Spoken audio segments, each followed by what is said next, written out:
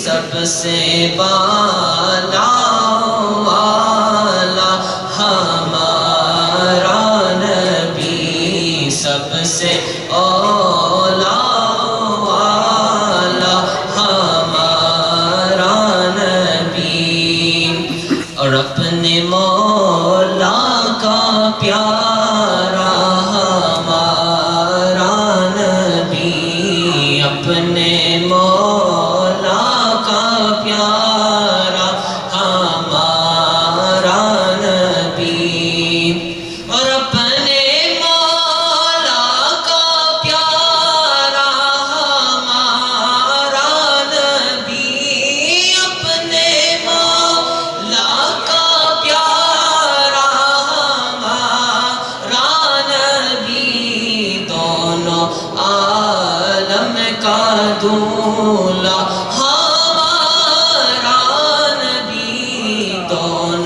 عالم کا دولا ہمارا نبی، سب سے اولا والا ہمارا نبی، سب سے بالا والا ہمارا نبی، اور خلق سے اولیاء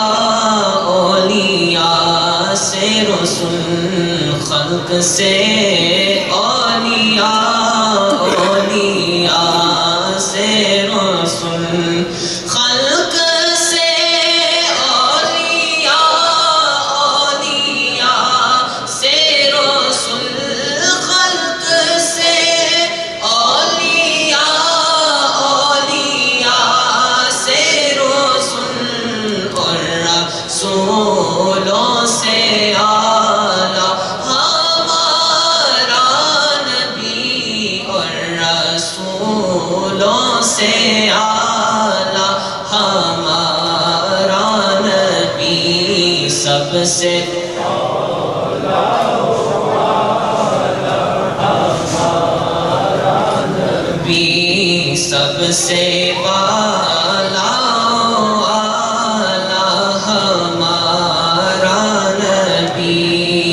اور کون دیتا ہے دینے کو منہ چاہیے، کون دیتا ہے دینے کو منہ چاہیے، کون دیتا ہے دینے کو منہ چاہیے، کون دیتا ہے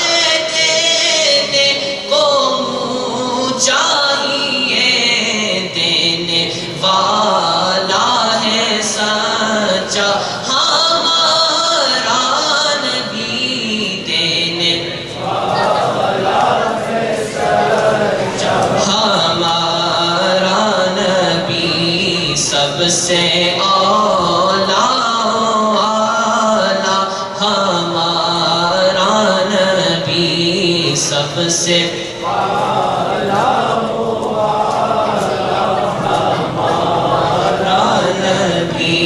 اور کیا خبر کتنے تارے کھیلے چھپ گئے، کیا خبر کتنے تارے کھیلے چھپ گئے، اور کیا خبر کتنے تارے کھیلے چھپ گئے، کیا خبر کتنے تارے کھیلے چھپ گئے، پر نہ ڈوبے نہ ڈوبا ہمارا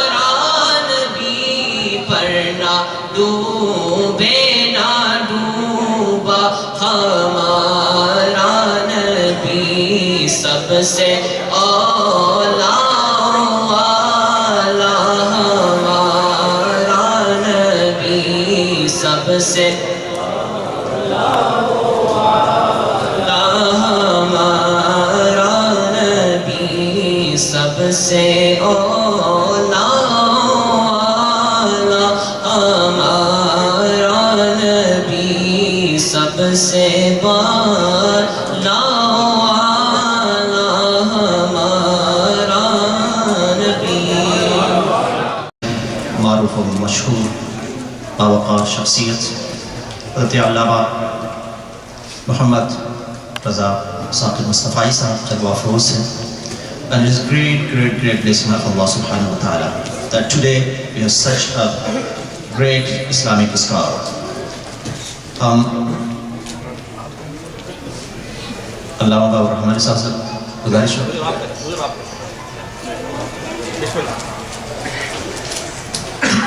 میں چاہ رہا تھا کہ حضرت کا تعارف اور انٹروڈکشن کے لیے علامہ بابر رحمانی صاحب کو تشریف لائیں، لیکن حضرت نے فرمایا کہ تم ہی کر دو.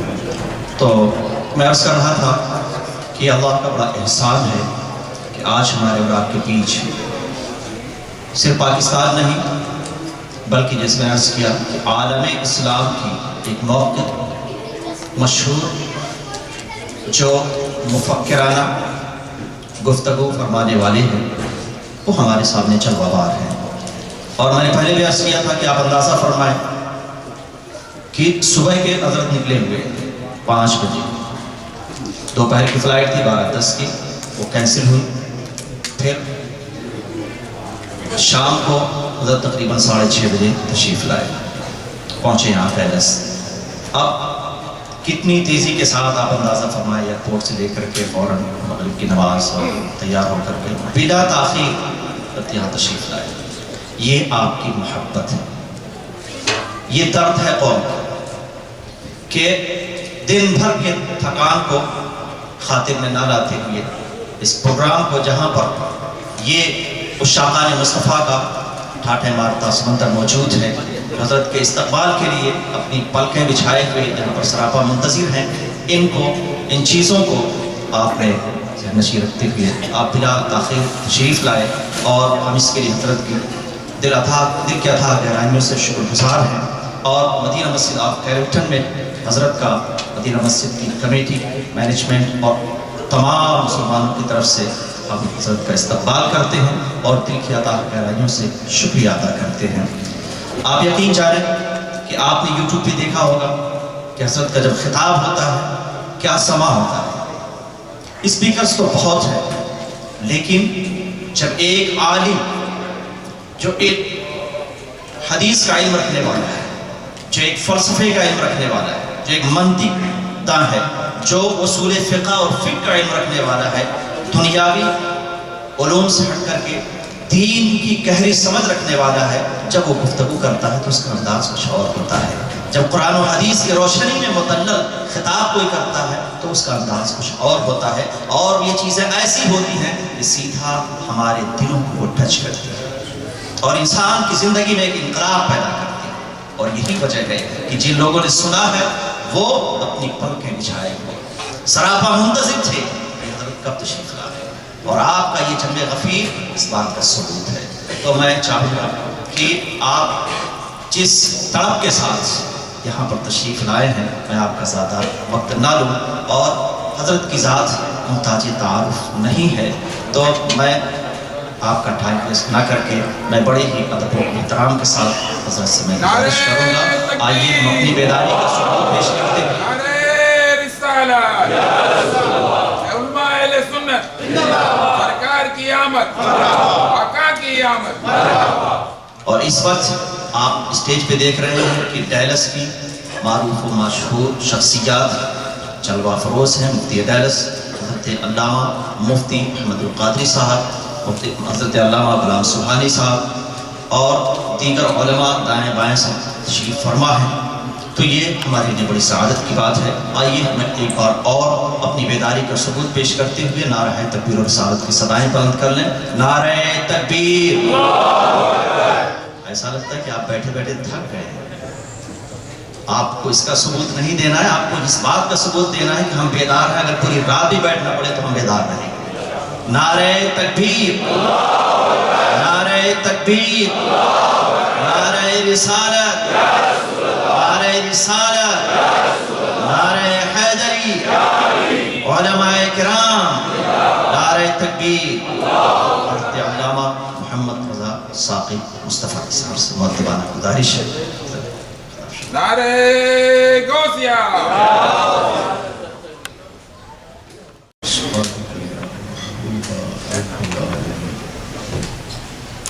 تمام حمد و ثنا، تعریف و توصیف اللہ جل مجدہ کریم کی ذات و برکات کے لیے، جو خالق کائنات بھی ہے اور مالک شجرات بھی.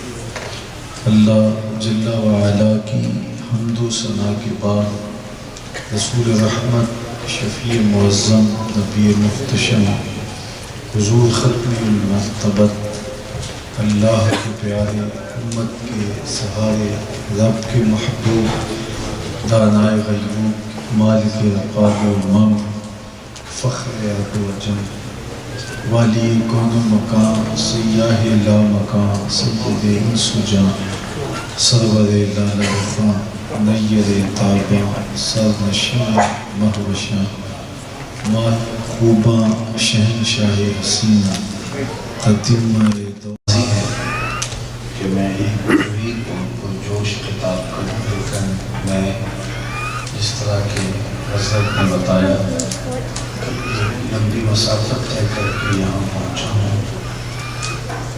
کوشش ہوگی کہ چند باتیں آپ تک پہنچانے کی کوشش میں لگا رہوں، اور میرے اور آپ کے بھلے کی باتیں اللہ زبان پہ جاری کر دے.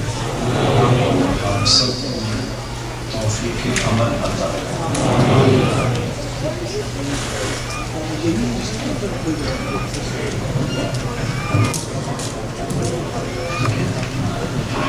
تو ہمارے میزبان محتشم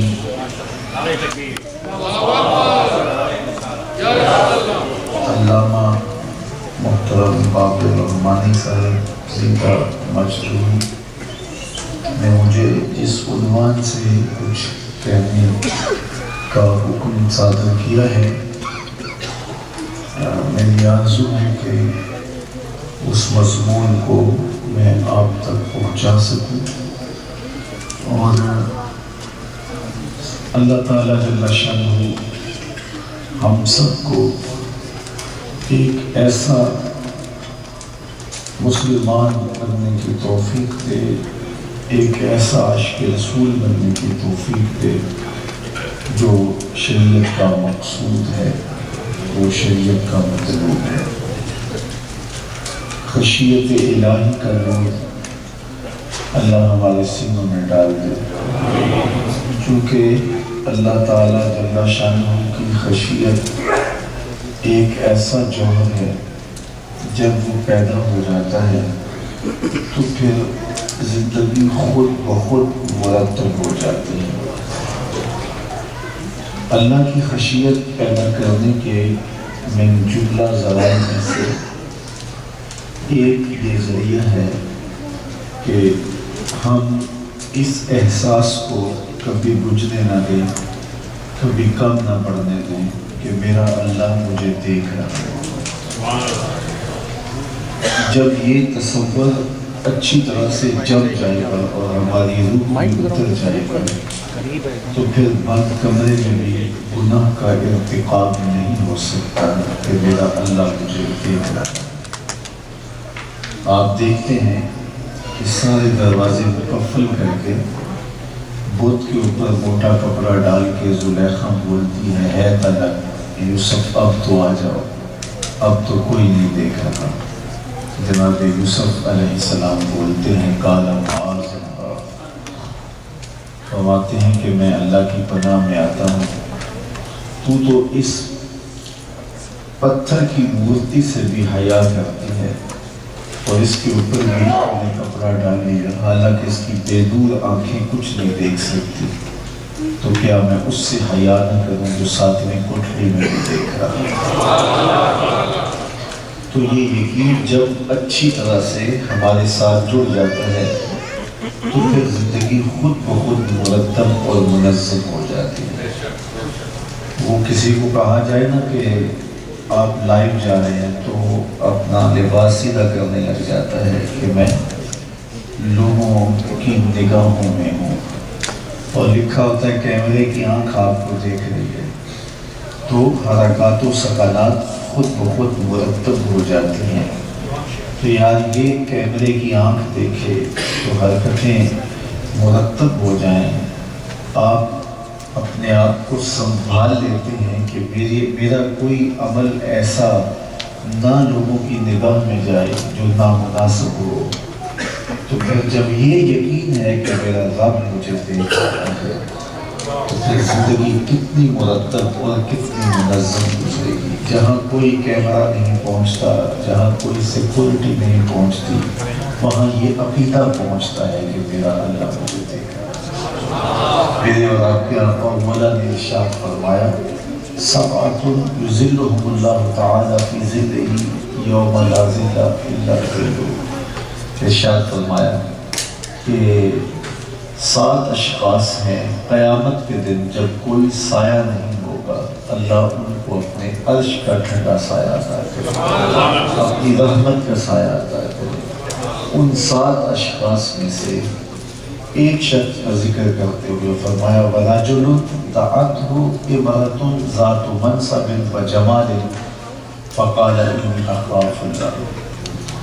ایک وہ شخص جس کو کسی عورت نے دعوت گناہ دی اور وہ صاحب منصب بھی تھی، صاحب جمال بھی تھی، وہ اس کو پیشکش کرتی ہے اور وہ نوجوان آگے سے کیا کہتا ہے انی اخاف اللہ، میں اللہ سے ڈرتا ہوں، میں اپنے مالک سے ڈرتا ہوں، میرا مالک مجھے دیکھ رہا ہے۔ تو فرمایا کل قیامت کے دن جب کوئی سایہ نہیں ہوگا وہ اللہ کی رحمت کے گھنے سائے تلے ہوگا، جب کڑکتی دھوپ ہوگی، زمین تانبے کی ہوگی، سورج کا رخ سیدھا ہوگا، لوگ اپنے اپنے اعمال کے مطابق پسینے میں شرابور ہوں گے، اور وہ پسینہ اس پسینے کی طرح نہیں ہوگا بلکہ اتنا بدبودار ہوگا۔ ابن رجب حنبلی نے لکھا ہے کہ اس کا ایک قطرہ اب دنیا پہ ڈال دیا جائے تو اس کے تعفن سے، اس کی بدبو سے لوگوں کے دماغ پھٹ جائیں، اور اگر وہ پہاڑ پہ ڈال دیا جائے تو اس کی حدت سے، اس کی گرمی سے پہاڑ پگھل جائے۔ تو لوگ اس پسینے میں شرابور ہوں گے اپنے اپنے اعمال کے مطابق، لیکن جو گناہ سے بچا اس خیال سے کہ میرا اللہ مجھے دیکھ رہا ہے، تو میرے اور آپ کے آقا و مولا نے ارشاد فرمایا قیامت کے دن اللہ اسے رحمت و بڑا سایہ عطا فرمائے۔ اور یہ عقیدہ کہ میرا اللہ مجھے دیکھ رہا ہے ہمارے ساتھ جڑا ہوا ہے، یہ ہمارے اعتقادات میں شامل ہے، اور کبھی اس کا ظہور بہت زیادہ ہوتا ہے، کبھی کم۔ بالخصوص ماہ سیام میں رمضان المبارک کے اندر ہم دیکھتے ہیں کہ کڑکتی دھوپ ہے، برستی گرمی ہے، اور زبان کانٹا بن گئی، حلق خشک ہو گیا، ہم بند کمرے میں ہیں، ٹھنڈا پانی دستیاب ہے، کوئی دیکھنے والا بھی نہیں، لیکن ایک قطرہ بھی حلق سے نیچے نہیں ٹپ پاتے، اس یقین کے ساتھ کہ ہمارا رب ہمیں دیکھ رہا ہے۔ مصاحب ہمارا رب ہمیں صرف رمضان میں ہی نہیں دیکھتا، غیر رمضان میں بھی دیکھتا ہے۔ تو جب یہ یقین ہم اپنے ساتھ جوڑ لیں گے، اور میں آپ کو کہوں کہ جب اولاد شعور سنبھلنے لگے تو شعور کے سنبھلنے تک یہ عقیدہ ان کی طبع کے اندر راسخ کر دیں، یہ آپ کا اپنا کام ہے جو آپ آسان کر دیں گے۔ عمومی طور پہ ہم سمجھتے ہیں کہ جب اولاد شعور کی حدود میں داخل ہوگی تو پھر ہم اس کی تربیت شروع کریں گے، لیکن ایسا نہیں ہے۔ تربیت کا جو مرحلہ ہے وہ اولاد کی پیدائش کے ساتھ ہی شروع ہو جاتا ہے۔ اولاد جب ابھی آغوش مادر میں ہوتی ہے تو تب سے ہی اس کی تربیت کا مرحلہ شروع ہو جاتا ہے۔ ہمارے ماہرین کہتے ہیں کہ 7 سال تک بچے کو گود میں اٹھا کے رکھو، 14 سال تک غلام بنا کے رکھو، 21 سال تک دوست بنا کے رکھو۔ یہ 3 مراحل ہیں۔ تو پہلا مرحلہ سب سے زیادہ اہم ہے، وہ 7 سال تک کا مرحلہ ہے۔ عمومی طور پہ ہم اس عمر میں بچوں کو نظر انداز اس لیے کرتے ہیں کہ ابھی ان کا شعور پختہ نہیں ہوا، تو ابھی ہم ان کو کیوں زور دیں اور کوئی چیز ان کو کیسے ہم سمجھا سکتے ہیں۔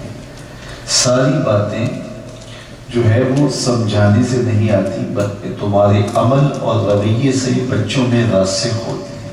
ہمارے دین نے تو اس وقت جب بچہ حرف و صوت بھی نہیں سمجھتا، جب لفظوں کی ساخت اور پرداخت بھی نہیں جانتا، اس وقت بھی اس کے کان میں اذان کہنے کا حکم دیا ہے۔ جب وہ مادری زبان بھی نہیں جانتا، ماں بولی بھی نہیں جانتا، اس وقت بھی اس کے کان میں عربی اذان کہنے کی تلقین دی گئی۔ تو تربیت کا مرحلہ آغوش مادر سے ہی شروع ہوتا ہے، بلکہ اس سے بھی پیچھے چلے جائیں، مرحلہ اس سے بھی پیچھے شروع ہو جاتا ہے۔ خواجہ قطب الدین بختیار کاکی علیہ الرحمہ جب استاد کے پاس آئے قرآن مجید پڑھنے کے لیے، تو انہوں نے کہا کہ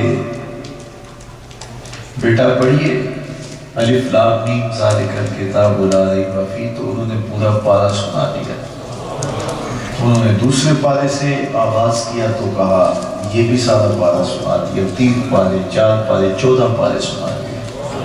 کہا مجھے 15ویں پارے سے یاد کروائیے، تو کہا جس درسگاہ میں آپ نے پہلے 14 پارے حفظ کیے اسی درسگاہ میں بقیہ بھی کر لیتے۔ تو حضرت خواجہ قطب الدین بختیار کاکی کی بچپنے کی عمر فرمانے لگے کہ استاد جی میری ماں 14 پاروں کی حافظہ تھی، اور صبح جب وہ اٹھتی تھی تو قرآن مجید کی تلاوت شروع کرتی تھی، اور جب تک 14 پارے مکمل نہیں ہوتے تھے اتنی دیر تک تلاوت جاری رکھتی تھی۔ یہ مجھے شکم مادر اور آغوش مادر میں یاد ہو گیا۔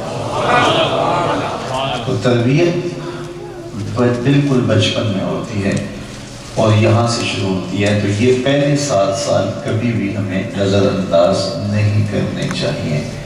تو میں بات یہ کر رہا تھا کہ اولاد کی طبع کے اندر اس چیز کو راسخ کر دینا چاہیے کہ ان کے سینے میں حضور علیہ، اس کے سینے میں اللہ کی خشیت، اللہ تعالیٰ کا ڈر اور یہ تعصب اچھی طرح سے پیدا ہو کہ میں اپنے رب کی نگاہوں سے کبھی بھی پوشیدہ نہیں ہوں۔ ارا ضبیب النملۃ السودا، کالی رات کے اندھیرے میں کالے پتھر پر کالے رنگ کی چیونٹی جب چلتی ہے تو اس کے ننھے پاؤں سے سینہ سنگ پر جو لکیر بنتی ہے، جس کو شاید خوردبین سے دیکھنا بھی ممکن نہ ہو، لیکن تمہارا رب اس کو یوں دیکھتا ہے جیسے دیوار چین کو دیکھتا ہے۔ تو اس کی نظروں سے ہمارا کوئی عمل، ہمارا کوئی رویہ، ہمارے ذہن کی سکرین پہ ابھرنے والے خیالات، ہمارے دل کی دھڑکنیں، ہمارے احساسات کیسے پوشیدہ رہ سکتے ہیں۔ تو یہ ایک ایسا عمل ہے، یہ عقیدہ ایک ایسا ہے کہ جو ہمارے عمل کو نکھارتا ہے۔ تو سب سے پہلے ہمیں اس چیز میں اپنے آپ کو پختہ تر کرنا ہوگا، اور دوسری چیز جو ہمارے لیے سرمایہ جاں ہے، جس کے بغیر ہم جی ہی نہیں سکتے۔ لوگ آکسیجن سے سانس لیتے ہیں، ہم محبت رسول سے سانس لیتے ہیں۔ حضور علیہ السلام کا عشق، حضور علیہ السلام کی محبت ہماری زندگی ہے، ہماری حیات ہے اور ہمارا سب کچھ ہے۔ تو ہمیں اپنی نئی نسل کو حضور کا پیار سکھانا چاہیے، اور ہمیں اس کا حکم دیا گیا ہے کہ اپنی اولاد کو 3 چیزیں سکھاؤ۔ حب نبی کو، ایک اپنے نبی کا پیار سکھاؤ، دوسری چیز اہل بیت نبوت کا پیار سکھاؤ، اور تیسری چیز ارشاد فرمایا قرآن پڑھنا سکھاؤ، قرآن کی تلاوت کرنا اپنی اولاد کو سکھاؤ۔ بطور مسلم والدہ میری اور آپ کی ذمہ داریوں میں یہ چیز شامل ہے۔ میری مائیں بہنیں بیٹیاں بھی پردے کے پیچھے سماعت کر رہی ہیں، یہ ہماری ذمہ داریوں میں شامل ہے کہ یہ چیز اپنی نسلوں کے اندر منتقل کرے اور ان کو حضور علیہ السلام کی محبت سکھائیں۔ آپ کہیں گے کہ محبت تو کی جاتی نہیں، محبت تو ہو جاتی ہے۔ محبت سیکھنے کا عمل نہیں ہے، بلکہ محبت تو ایک رجحان قلب ہے جو کسی کی سمت ہو جاتا ہے۔ تو سکھائی کیسے جائے؟ تو یہ بات ذہن میں رکھیے گا کہ یہ رجحان قلب ہی ہے، لیکن کچھ امور ایسے ہیں کہ جن کے بجا لانے سے دل کا میلان پیدا ہوتا ہے۔ ایسے تو ہماری فطرت کے اندر ہی محبت رسول رکھی گئی ہے، اس لیے کہ ہم ایسے گھرانوں میں پیدا ہوئے ہیں جہاں حضور کا عشق پروان چڑھتا ہے۔ اقبال علیہ رحمہ کہا کرتے تھے نام تو از پدر آموختم، حضور آپ کا نام میں نے اپنے باپ سے سیکھا تھا۔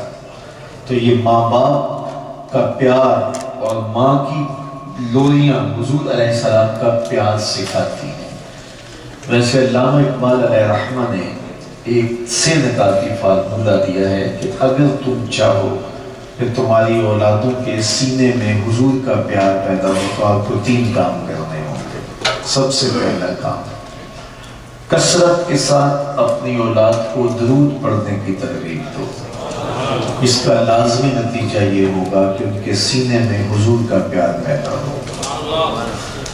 اللہ اکبر، یہ درود کی برکت ہے، یہ درود کا فیضان ہے کہ اس کی برکت سے حضور علیہ السلام کا پیار پیدا ہوتا ہے۔ ویسے بھی میں آپ کو بتاؤں کہ اگر آپ چاہیں کہ ہماری اولادیں تقدس معاب رہیں، عفیف رہیں، پاک دامن رہیں، ان کی عصمت کا جوہر لٹنے نہ پائے، تو آپ ان کو بچپن سے ہی درود پڑھنے کی ترغیب دیں۔ اللہ ان کی عصمت کی، آبرو کی حفاظت فرمائے۔ یہ درود کی برکت ہے۔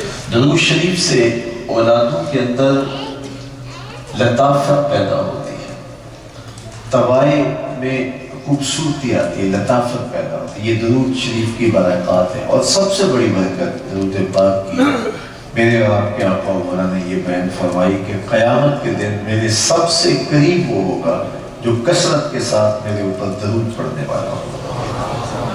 تو کثرت کے ساتھ حضور پر درود پڑھیں گے تو اس کا لازمی نتیجہ یہ ہوگا کہ اولادوں کے سینے میں حضور کا، صاحب درود کا پیار پیدا ہوگا۔ تو یہ ہمیں اس کی ترغیب عملاً اپنی اولاد کو دینی چاہیے، بلکہ جہاں ہم دیگر امور میں اپنا وقت صرف کرتے ہیں تو ہمیں ہفتہ روزہ ایک مجلس درود کی اپنے گھر میں ضرور منعقد کر لینی چاہیے۔ اپنے بھی بچوں کو بٹھا کے حضور پر درود پڑھیں۔ آپ ہفتوں اشروں میں دیکھیں گے کہ اس کا نتیجہ کتنا خوبصورت ہوتا ہے، اور جس گھر میں درود پڑھا جائے وہاں رحمت کے فرشتے اترتے ہیں۔ دوسری چیز، انسانی فطرت اور انسانی طبع میں حسن پسندی رکھی گئی ہے۔ اقبال کہتے ہیں کہ یہ انسانی طبع ہے کہ وہ حسن کو پسند کرتا ہے، وہ کہیں بھی ہو، کوکل داراز میں ہو، لب و رخسار میں ہو، قد رانا میں ہو، بلبل کے لہجے میں ہو، کوئل کی دل آویز صدقوں میں ہو، وہ مور کے پروں میں قدرت کی سنائی ہو، یا تتلی کے پروں میں رنگوں کی مینا کاری ہو، وہ کوسے قضا کی رنگینی ہو یا دھنک کی شوخی ہو، وہ جیسے جہاں بھی حسن ہوگا وہ بچے کی معصومیت اور اس کے چہرے پر آنے پھیلنے والی مسکراہٹ میں ہو یا بوڑھے شخص کے سفید بالوں میں ہو، حسن جہاں بھی ہوگا دلکش ہوگا، وہ دل کو کھینچے گا۔ اقبال کہتے ہیں جب طے شدہ ہے کہ حسن انسان کو اپنی جانب کھینچتا ہے اور حسن ایک بہت بڑا ذریعہ ہے محبت کی نشأت کا، تو فرماتے ہیں پھر آؤ اپنی اولادوں کو حضور علیہ السلام کے حسن کے تذکرے سناؤ، حضور علیہ السلام کے جمال کے قصیدے ان کے سامنے پڑھو، تو لازمی نتیجہ یہ ہوگا کہ ان کے سینے میں حضور کا پیار پیدا ہوگا۔ مکھ چند بدر شاہ شانی ہے، متھے چمک دی لاٹ نورانی، کالی زلف تے اکھ مستانی ہے، مخمور کی ہند مد بریاں۔ اور میرے امام یوں بولے، بلبل نے گل ان کو کہا، قمری نے سروے جاں فضا۔ بلبل نے گل ان کو کہا، بلبل پھول سے آگے سوچ نہیں سکتی، اس کی منتہائی پرواز یہی ہے، اس نے بھی پھول کہہ دیا۔ بلبل نے گل ان کو کہا، قمری نے سروے جاں فضا۔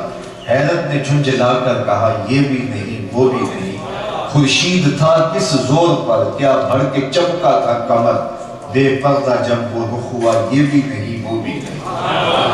وہ جمال دیا، وہ حسن دیا، وہ خوبصورتی دی، وہ لطافت دی، اللہ اکبر، کہ وہ انہی کا مقسوم ہے۔ وَأَحْسَنُ مِنْ قَلَمْ تَرَكَتْ عَيْنًا وَأَجْمَلُ مِنْ قَلَمْ تَلِدِ النِّسَاءُ خُلِقْتَ مُبَرَّأً مِنْ كُلِّ عَيْبٍ كَأَنَّكَ قَدْ خُلِقْتَ كَمَا تَشَاءُ۔ حضرت حسان بن ثابت رضی اللہ تعالیٰ عنہ فرماتے ہیں مجھے تو ایسے لگتا ہے جس طرح حضور آپ کے رب نے آپ سے پوچھ پوچھ کے آپ کو بنایا ہے، جیسے آپ کہتے گئے آپ کا رب ایسے ہی بناتا گیا۔ اللہ اکبر، کیسا جمال ہے۔ ام المومنین سیدہ عائشہ رضی اللہ تعالیٰ عنہ فرماتی ہیں کہ ایک دن کالے رنگ کی چادر کی بکل حضور نے کی، اور بس پھر فرمایا کیف ترینی یا عائشہ، عائشہ بتاؤ کیسا لگ رہا ہوں۔ آج حسن ناز میں آ گیا نا، تو کہا کالے رنگ کی چادر کی بکل کر کے کہا کیف ترینی یا عائشہ، عائشہ بتاؤ نا کیسے لگ رہا ہوں۔ تو ام المومنین کہتی ہیں کہ میں نے کہا حضور چادر کی سیاہی نے چہرے کی سفیدی کو نکھار دیا ہے، اور چہرے کی سفیدی نے چادر کی سیاہی کو نکھار دیا، تو کیسا جمال تھا۔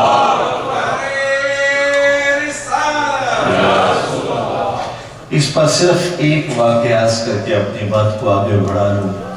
امام زرقانی علیہ رحمہ نے لکھا ہے کہ ایک دن حضور سیر کرتے ہوئے مدینہ المنورہ سے باہر کسی چراگاہ میں تشریف لے گئے۔ وہاں ایک قافلے نے پڑاؤ کیا ہوا تھا اور ان کے اونٹ چر رہے تھے۔ ایک سرخ رنگ کا اونٹ حضور کو پسند آ گیا۔ اہل قافلہ سے پوچھا کہ اس کو بیچتے ہو؟ انہوں نے بیچنا تھا یا نہیں بیچنا تھا؟ حضور نے پوچھا تو کہا جی بیچتے ہیں۔ کہتے ہیں میں دل بیچا، میں جگر بیچا، جے پیارا محمد آ جاوے، نہیں میں اپنا سارا گھر بیچا جے پیارا محمد آ جائے۔ تو انہوں نے بیچنا تھا یا نہیں بیچنا تھا؟ حضور نے پوچھا ہاں بیچتے ہیں، کتنے کا کہا جو ہے اتنے کا سودا طے ہو گیا۔ جب سودا طے ہو گیا تو حضور نے فرمایا کہ میں کوئی تاجرانہ غرض سے تو آیا نہیں تھا، میں تو آیا تھا سیر کے لیے، اچانک تمہارا اونٹ پسند آ گیا تو میں اپنے شہر جا کر اس کی قیمت تمہیں بھیج دیتا ہوں، تمہیں منظور ہے؟ انہوں نے کہا بالکل منظور ہے۔ حضور نے اونٹ پکڑا اور چل دیے۔ جب تک حضور دکھائی دیتے رہے تو وہ حضور کو دیکھتے رہے، جب نگاہوں سے اجل ہو گئی تو دل پہ ہاتھ رکھ کے کھڑے ہو گئے۔ خیر تھوڑی دیر کے بعد جب سکتے سے باہر آئے تو ایک دوسرے سے پوچھنے لگے یہ جو شخص اونٹ ادھار لے گیا ہے اس کو کوئی جانتا ہے؟ انہوں نے کہا ہم تو نہیں جانتے، چونکہ جب کسی کو نقد سودا دیا جائے تو اس کو جاننے کی ضرورت نہیں ہوتی، لیکن کسی کو آپ ادھار دیتے ہیں یا تو جانتے ہوتے ہیں یا درمیان میں کوئی ضامن ہوتا ہے یا وہ شے گروی رکھ لیتے ہیں۔ تو کہا اسے جانتے ہوتے گا؟ تو نہیں جانتے۔ تو کہا یار عجیب آدمی ہو، ایک شخص آیا قیمتی اونٹ تم سے لے گیا، نہ تم نے پتہ پوچھا، نہ اس نے بتایا، نہ کوئی شے گروی رکھی، نہ وہ ضامن دے کے گیا، یار سب کی عقل پہ پردہ آ گیا، کسی نے اس کا پتہ ہی نہ پوچھا۔ ایک بولا یار جب وہ باتیں کرتا تھا منہ سے پھول جھڑتے تھے، اذا تکلم رؤیا کالنور یخرج من بین ثنایا، جب وہ بات کرتے تھے نور کی کرنیں چھن چھن کے نکلتی تھی۔ دوسرا بولا یار جب وہ مسکراتا تھا سامنے والے پہاڑوں پہ عکس پڑتا تھا۔ اللہ اکبر۔ تیسرا بولا یار میں تو اس کی زلفوں کے پیچ و خم میں کھو گیا۔ ایک بولا یار میں تو اس کی آنکھوں میں آنکھوں کا جمال ہی دیکھتا تھا، کیا خوب سجن دیاں اکھیاں نے، کیا خوب سجن دیاں اکھیاں نے، جویں پال کے سلائیاں رکھیاں نے، تو اجے میرا یار نہیں بٹھا جن ویکھ کے چند شرم آوے، ادھی راتی دل چڑھ جاوے، جیو رخ تو نقاب اٹھاوے تے جیو نکلے سیر کرن نو سارا گلشن سیس نواوے اتے دھرتی لف لف جاوے، جے ہاتھ پھلاں وچ رکھدا ہاتھ پھلاں تو ود جاوے، توبہ توبہ حسن سجڑتا چال نہ چلی جاوے، بجلی کردی لشک نہ مارے متا بے ادبی ہو جاوے، علم خدا نے اینا دیتا عقلہ وچ نہ آوے، عقل خدا نے اینی دیتی علمہ وچ نہ آوے، کی اجاز نظر وچ او دی جو آوے وک جاوے، خلق او دے نے مولے دنیا کوئی دل جان بچاوے، آزم ایڈا سونا ماہی سب کدرے نظر نہ آوے۔ انہوں نے کہا بہرحال تم جو ہے وہ اس کے حسن میں کھو گئے اور وہ اپنے حسن کا جادو جگا کے تم سے قیمتی اونٹ ہتھیار کے لے گیا، اب قیمت نہ دینے آیا تو کیا کرو گے؟ تو جب انہوں نے یہ کہا نا اونٹ ہتھیار کے لے گیا تو اب تک خاموش بیٹھی قافلے کے سردار کی بیوی نے خیمے کا پردہ سرکایا اور ان لوگوں سے مخاطب کرتے ہوئے کہا خبردار اس کے خلاف کوئی بات کی، آنا ضامنۃ لسامان جمالکم لا یقدر بکم، اگر وہ قیمت نہ دینے آیا قیمت مجھ سے لے لینا، میں ضامنہ ہوں۔ سبحان اللہ۔ انہوں نے کہا اچھا تو نے جانتی ہے؟ کہا واللہ میں بھی نہیں جانتا۔ تو کہا بے ضمانت کیسے دے رہی ہے؟ کہا جب تم سودا کر رہے تھے خیمے کی اوٹ سے میں نے اس کا چہرہ دیکھا تھا، اور جس کا چہرہ اتنا سونا ہو وہ جھوٹ بول ہی نہیں سکتا۔ تھوڑی دیر نہیں گزری تھی کہ حضور علیہ السلام کے غلام آ گئے کہ کون ہے؟ اہل قافلہ جن سے ہمارے آقا نے اونٹ خریدا تھا۔ تو انہوں نے کہا کہ جو ہے ہم ہیں، کہا کہ یہ قیمت رہی اور یہ کھجوریں حضور نے تمہاری ضیافت کے لیے بھیجی ہیں۔ انہوں نے کہا ہم نے قیمت کیا لینی ہے، ہم تو خود بک گئے ہیں ان کے نام، ہمیں بتاؤ کہ وہ پیارا رہتا کہاں ہے۔ تو انہوں نے کہا یہ جو کھجوروں کا جھڑ دکھائی دیتا ہے یہ نخلستان جو نظر آ رہا ہے یہی پیارے کے ڈیرے ہیں۔ وفد طارق نام امام زرقانی نے لکھا ہے اس کا، ان کے سربراہ کا نام طارق تھا، تو وہ سارا وفد وہاں سے اٹھا اور حضور کے قدموں میں جا کے بیٹھ گیا، تیری تک کے ادامہ میں مرید ہو گئی۔ تو اپنی اولاد کو حضور کا حسن بتاؤ گے تو ان کے سینے میں حضور کا پیار پیدا ہوگا۔ تیسری بات، اپنی اولاد کو حضور علیہ السلام کی سیرت سکھائیں، اور جب اولاد بالکل بچپنے میں ہو تو اس وقت واقعاتی رنگ میں ان کو حضور کی سیرت بتائیں، اور جب وہ پھر عمر کے اس حصے میں پہنچ جائے کہ خود کتاب سے اخذ کرنے کے قابل ہو جائے تو ان کو سیرت کی کتابیں دیں اور وہ حضور کی سیرت از خود پڑھیں۔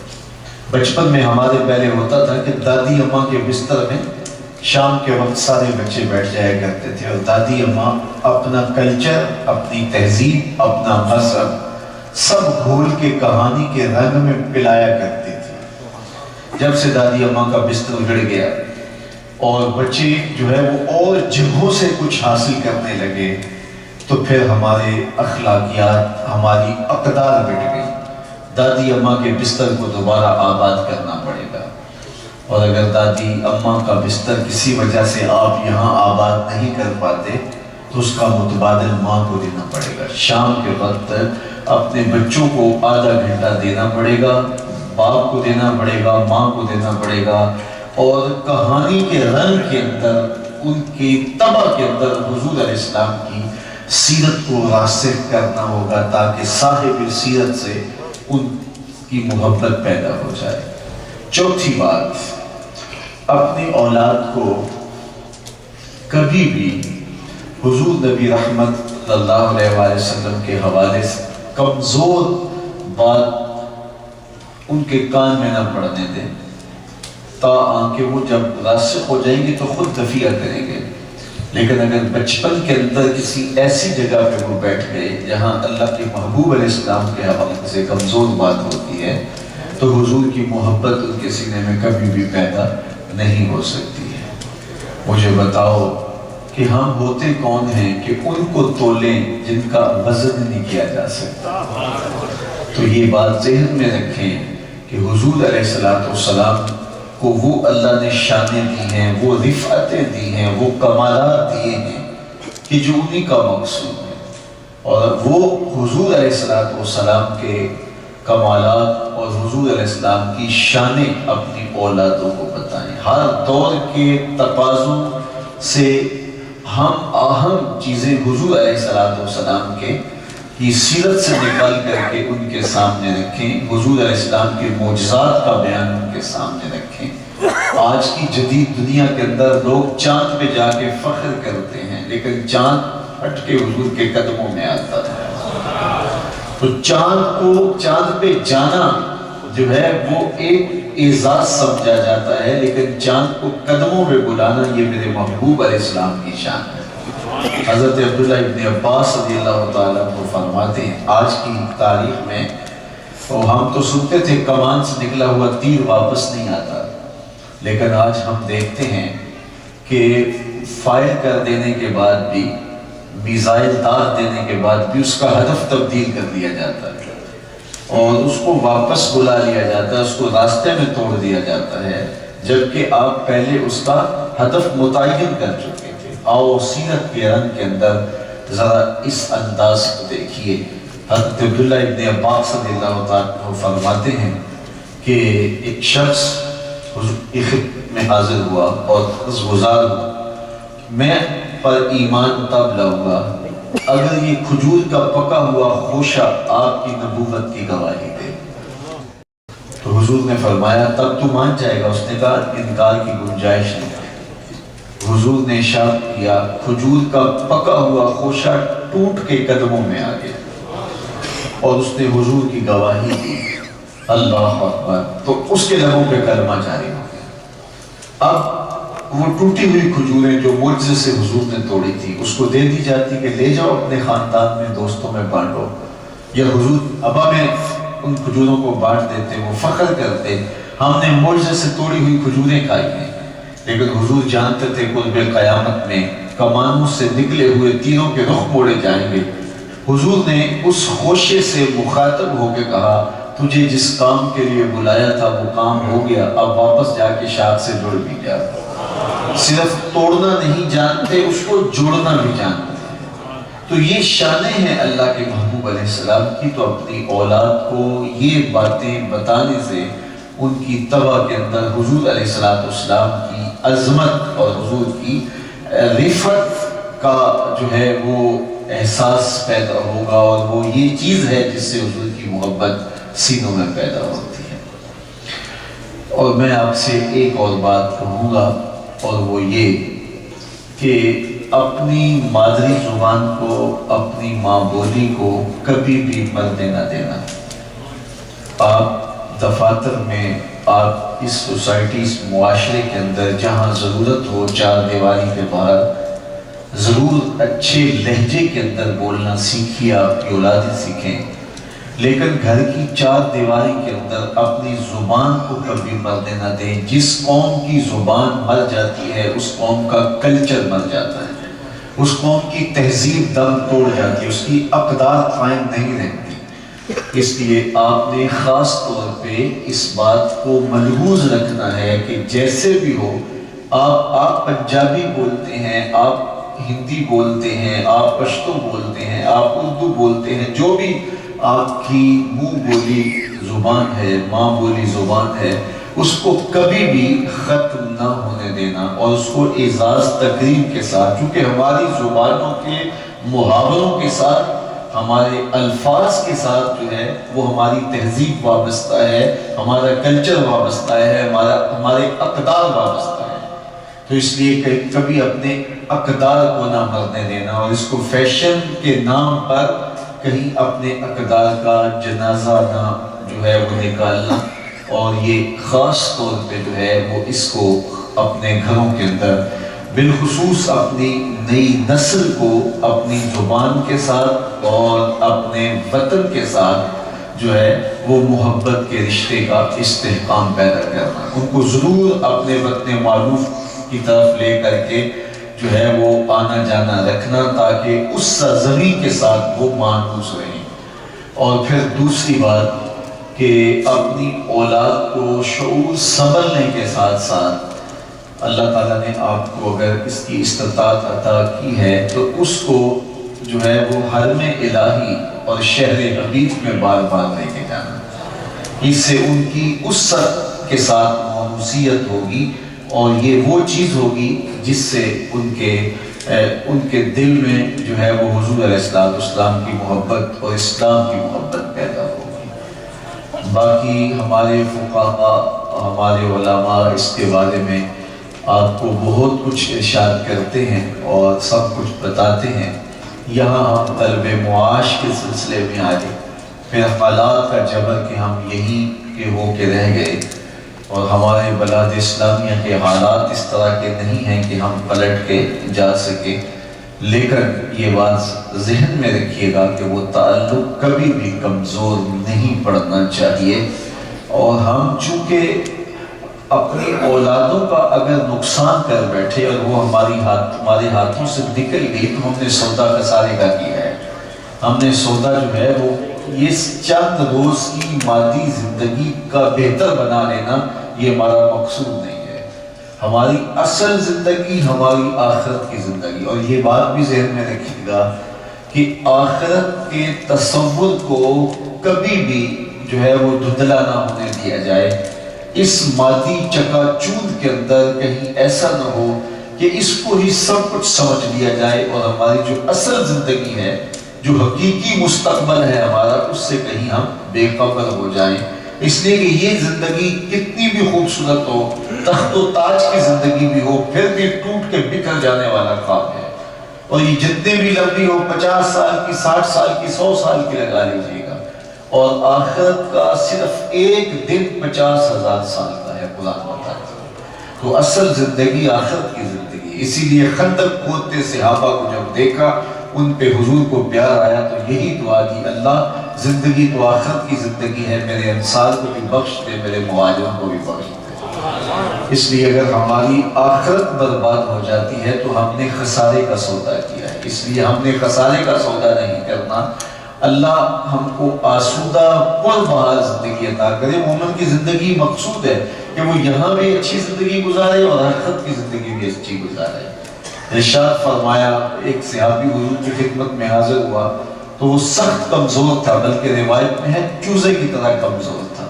تو حضور نے اس کو کہا کہ تو نے اللہ سے کوئی دعا مانگی تھی؟ اس نے کہا جی حضور، میں نے اللہ سے دعا مانگی تھی۔ کیا دعا مانگی تھی؟ اس نے کہا میں نے اللہ سے یہ مانگا تھا کہ میرے مالک آخرت کے حصے کے دکھ بھی دنیا پہ ڈال دے تاکہ میری آخرت صاف ہو جائے۔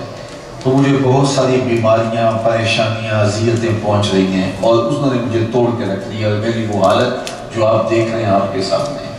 تو حضور نے اس بات پر اس کی تحسین نہیں کی کہ واہ تو نے آخرت بچا لی اور دنیا برباد کر دی، بلکہ حضور نے اس کو ناراض ہوتے ہوئے کہا تو نے یہ کیوں کہا کہ مالک آخرت کے حصے کے دکھ دنیا میں بھیج دے؟ تو نے یہ کیوں نہیں کہا ربنا آتنا فی الدنیا حسنۃ وفی الآخرۃ حسنۃ، اے اللہ اس دنیا کو بہتر کر دے، وہ دنیا میں بہتر کر دے۔ لیکن دونوں میں سے ہمارا اصل مقصود آخرت کی دنیا ہے۔ جو اس دنیا کو مقصود سمجھ کے آخرت سے غافل ہو جاتے ہیں وہ خسارے کا سودا کرتے ہیں۔ سورۃ الاعلیٰ کے اندر ارشاد فرمایا بل تؤثرون الحیاۃ الدنیا والآخرۃ خیر وابقیٰ، کہ دنیا کی جیتی زندگی کے پیچھے دوڑتے ہو، حالانکہ آخرت بہتر بھی ہے اور دائمی بھی ہے۔ یہ زندگی نہ تو آخرت سے بہتر ہے اور نہ یہ دائمی ہے، اور آخرت بہتر بھی ہے مومن کی اور دائمی بھی ہے۔ تو دائمی اور مستقل کو چھوڑ کر کے عارضی اور کمتر کو اختیار کرنا، اس کے بدلے میں دائمی اور مستقل کو برباد کر دینا، یہ کسی بھی دانشمند کا کام نہیں ہوا کرتا۔ یہ زندگی ساری میں نے عرض کیا 50 60 70 100 سال کی لگا لیجیے، اور حشر کا صرف ایک دن 50,000 سال کا قرآن بتاتا ہے۔ اس کے بعد پھر موت کو مینڈے کی شکل میں لا کے ذبح کر دیا جائے گا، موت کو بھی موت آ گئی، پھر نقطہ انجام ہی نہیں ہے۔ تو بتائیے کہ اس زندگی کے مقابلے کے اندر اس زندگی کو رکھے تو اس زندگی کی حیثیت کیا بچتی ہے؟ پھر فرمایا خیر کا بہتر ہے، اور کتنی بہتر ہے؟ اور اللہ کے رسول صلی اللہ علیہ وسلم سے پوچھتے ہیں۔ اللہ کے محبوب اسلام نے ارشاد فرمایا جس کو جنت میں ایک عصا رکھنے کی جگہ مل گئی، ایک کوڑا رکھنے کی جگہ مل گئی، یہ تھوڑی سی جگہ ہوتی ہے، دنیا و ما فیہا سے وہ جگہ زیادہ قیمتی ہے۔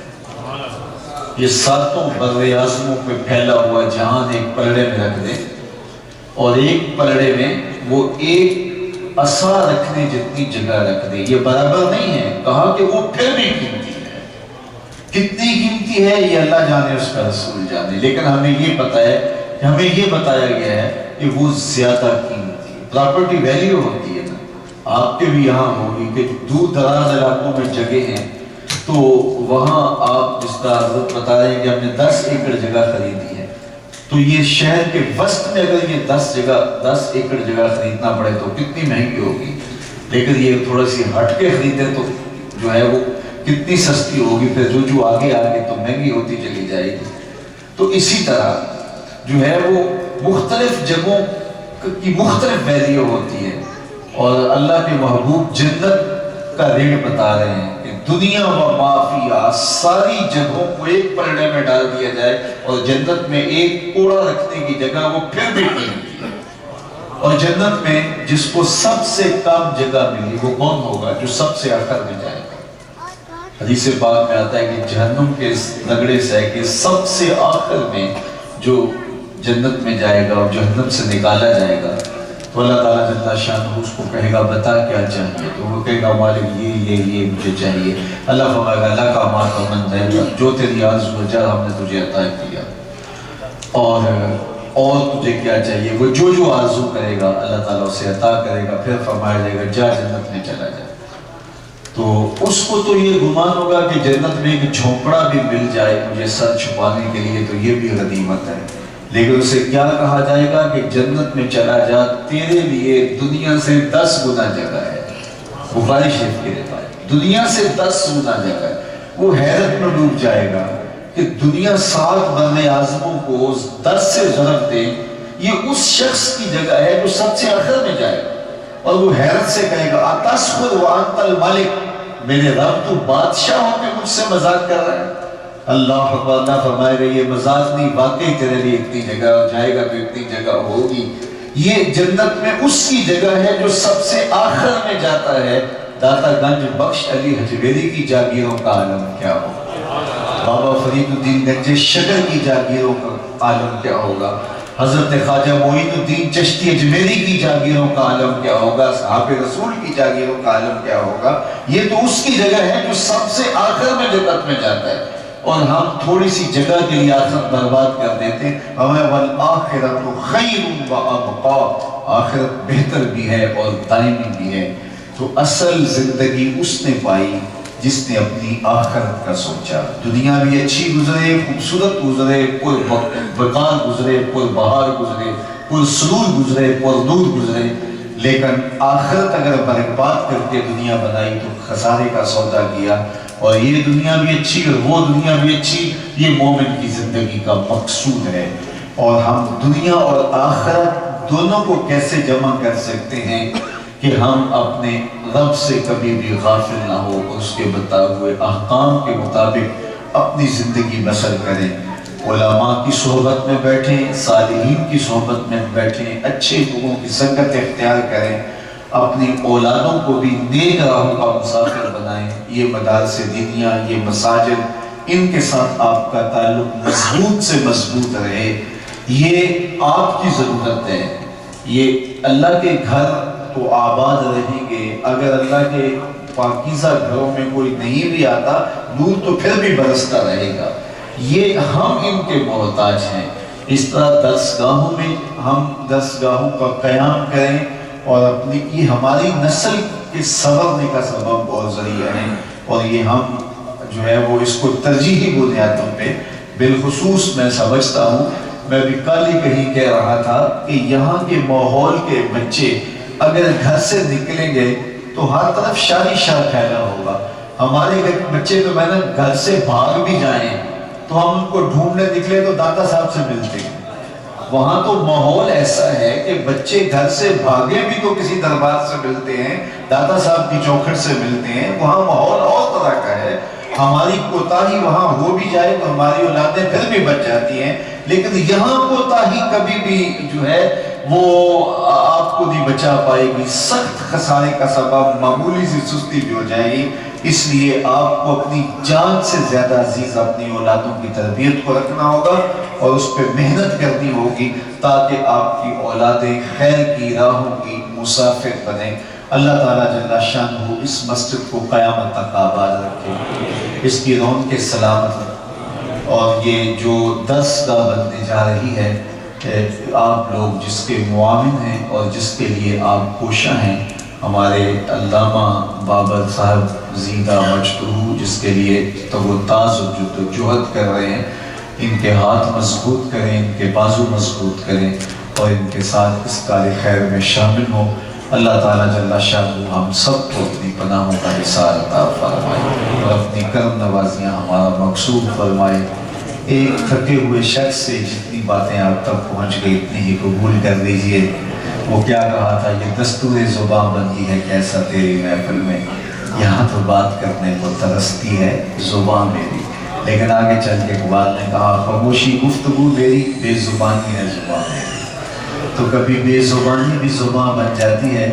اور وہ کیا کسی نے کہا تھا کہ دل کے ارمان پورے ہوئے تھے ابھی، یہ غضب ہو گیا کہ سہار ہو گئے.